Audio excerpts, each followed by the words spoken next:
Hey guys, should I buy real estate right now or should I wait? Should I sell my real estate right now or should I wait? These are the number one questions I've got in my career of almost 20 years now in being a professional residential broker. Uh, and I'm constantly advising on this, and there's many factors. And I often hear from many consumers that, well, of course, you realtors always say, now's the time to buy and then also the time to sell. And how can you have a market where it's opportunistic to do both those things at the same time? That sounds contradictory. Let's make a little sense of this.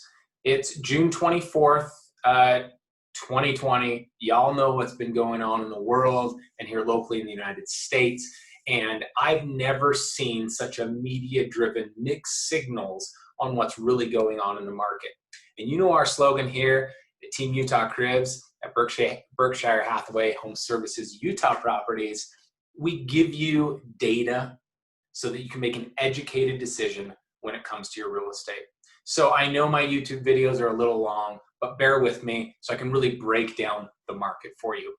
Let me show you briefly some local MLS data specific points and some Salt Lake County specific points to just make sense of the market. And then we'll dive in here.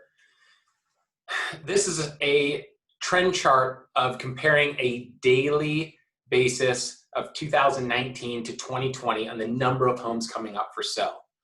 The orange line is 2019, the purple line is 2020.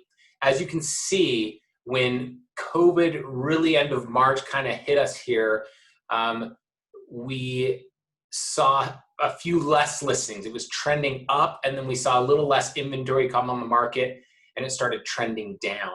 The bottom line is we have such low inventory on our market now, and I'm going to show you that was MLS wide, but if you want to look at Salt Lake County, yesterday we had 1,724 homes, townhomes, and condos on the market.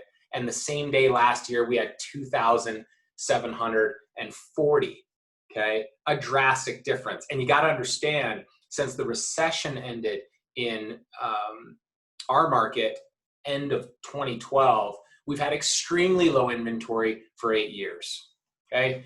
Kind of the next data point, and I'm going to fly through these so we can really make sense of this, is the number of pending sales. You might find this very interesting. Those of you that have watched our videos know we updated you in April on this, but when COVID hit, we were putting more homes under contract in 2020 up through March than we did in 2019, yet 2019 was a very strong, great market.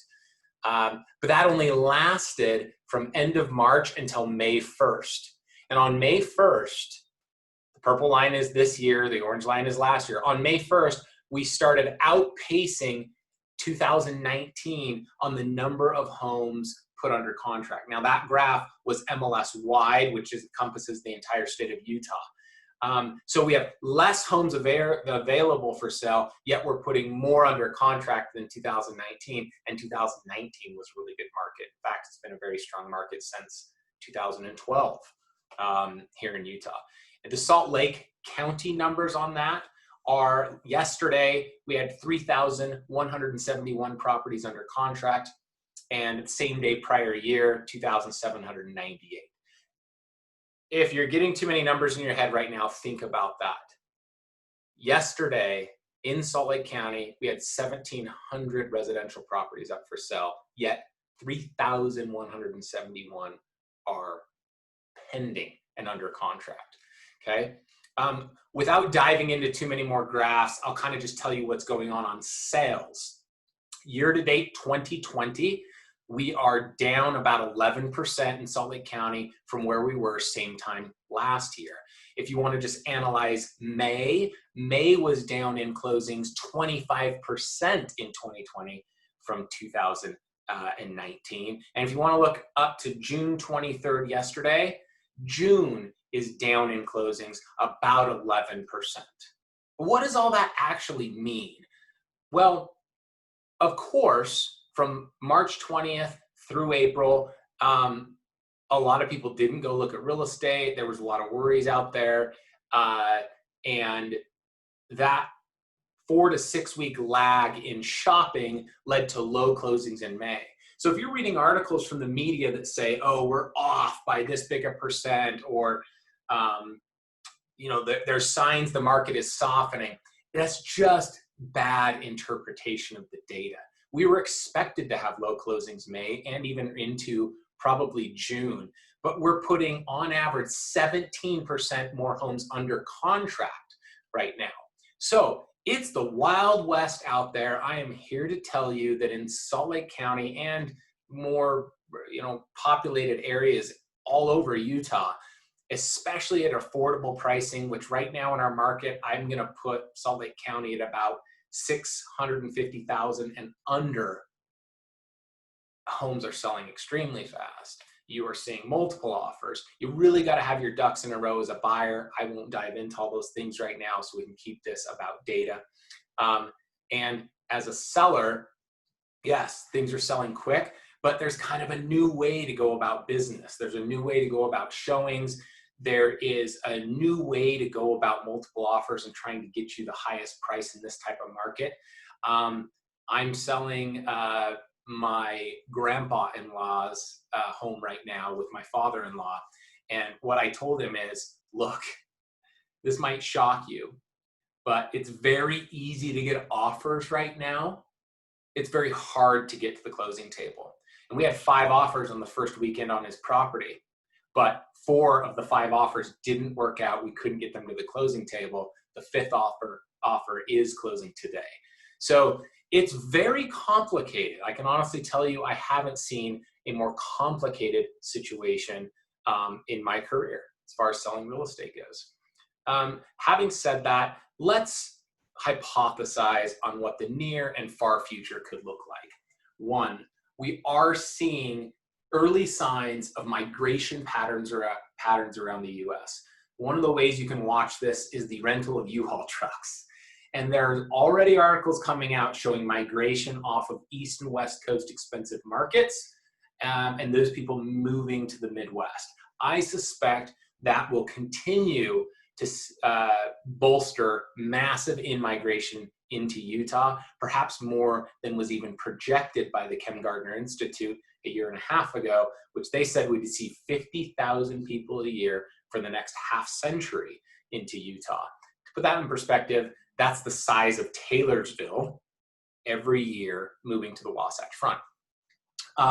So I think that will even increase. Number 2, we know from the feds that rates are projected to be low and stay low.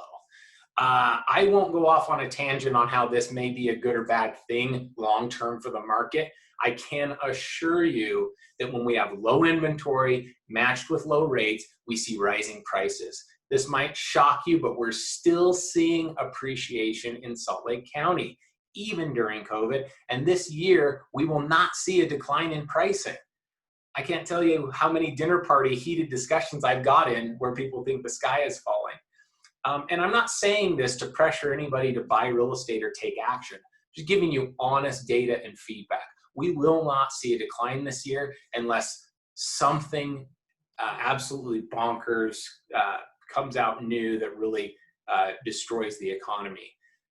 And on the Wasatch Front, we are faring better or amongst the best of any cities in the nation as far as all of these metrics. Is that a good or bad thing? It depends on your situation. It depends on what you're trying to do. Should you invest right now? Should that be multi-units? Should you watch for a good deal on land? Each of these situations is sensitive right now, and we are watching it daily. And here at Utah Cribs, we could really advise you if you'll let us know about your personal situation. So that's probably enough for now. Hope that new market update gives you an idea of what's going on. And if you need personal information and data specific to your situation, reach out to us, because here at Utah Cribs, we educate you so that you can make an educated decision when it comes to your real estate.